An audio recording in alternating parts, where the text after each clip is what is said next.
There's a video from Ian Hubert from a couple years ago, which I'll leave linked in the description, about how to steal textures from real life and use them in your 3D scenes. There's a new method that I've found using the Adobe Capture app, which helps you create textures from anywhere in real life and gives you a bunch of different maps which help you make quite realistic textures from real life and take them into your 3D scenes for free and relatively quickly as well. So all you got to do is go into the Google Play Store or the iOS App Store and download the Adobe Capture app. You will also need an Adobe account, but don't worry, you don't have to pay for a subscription. This is entirely free, so you can do it with your paid account or with your free account. It works the same either way. Then just sign into the app or just sign up for a free account. Once the app's up and running, just click the Materials tab and then select the camera in the bottom corner of the screen.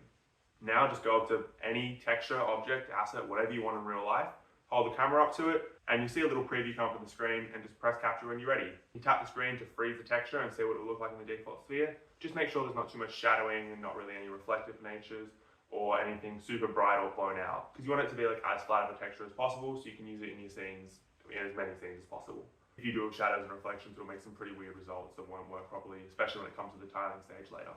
Once you've found your texture and you've captured it, you'll be taken to a page where you'll be able to adjust a bunch of the actual specific material attributes, like the roughness, the metallicness, how intense you actually want the texture to come out. So if you've got a brick texture and you increase the intensity, it might add a little bit more like depth in your picture as well. This will be important when it gives you the extra maps later on, because in I think either the normal or displacement map, it'll give you a bit of that actual like faked displacement and depth. You can also adjust the blending and tiling of your texture in here as well. I like to sometimes make sure the blending is cranked up quite a bit. Obviously not to the amount where like the entire texture is just blended together, but to a kind of healthy amount where if I've got something like a brick texture, like I said before, or something where there's a repeating pattern, it doesn't get too repeated and the edges are actually quite nicely arranged. These are some examples of some good ones and what some not so good ones can look like.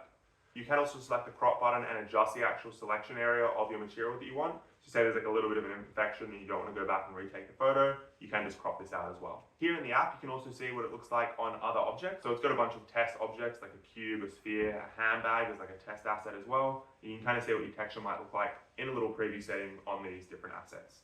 Then just click the top right arrow to save, rename your material, and it'll be saved into your Adobe library. To share it out, click the three dotted ellipses and click Export As. I like to save it out in a Google Drive folder because it's just the easiest way for me to get things from my phone to my computer, but you can use whatever export method you want. Then once it's on your computer, I'll just download the file from Google Drive, and now I can use that in any 3D software that I want. So in my case, that's Blender, so I'll just open up the file in Blender and import these textures as usual. But this does work in any software of your choice. And that's it. Now you can rip any texture from real life, anywhere, anytime, pretty easily. Thanks for watching. I hope you enjoyed. If you have any questions or comments, please do leave them down below. If you like what you saw and want to see more, consider liking and subscribing. Thanks for watching, and I'll see you next time.